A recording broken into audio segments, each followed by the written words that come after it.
মাছের ঝাল করব বড়ি দিয়ে। বড়িটাও ভেজে নিয়েছি, মাছটাও ভেজে নিয়েছি। এবার আমি কড়াইতে তেল বসিয়ে দিয়েছি, দিয়ে এখানে তেলটাও গরম হয়ে গেছে, একটু সাদা জিরে ফোড়ন দিয়ে দেব। ফোড়নটা হয়ে যাওয়ার পরে বাটা মশলা দিয়েছি, একটু আদা আর কাঁচা লঙ্কা জিরে বাটাটা আগে দিয়ে দিলাম, দিয়ে জল দিয়েছি। এবার ঝোলটা ফুটে গেছে, এবার আমি এখানে অল্প একটু লবণ আর একটু হলুদ দিয়ে দেব। আগে একটু লবণ দেওয়া ছিল, তারপরে ভেজে রাখা বড়িটা তুলে দিলাম।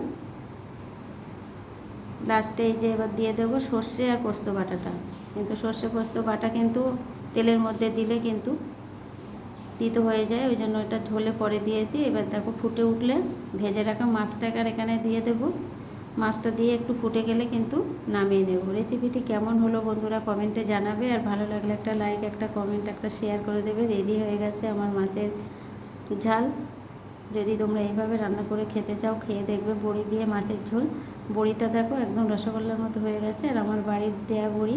এই বড়ি খেতে কিন্তু খুবই সুন্দর লাগে।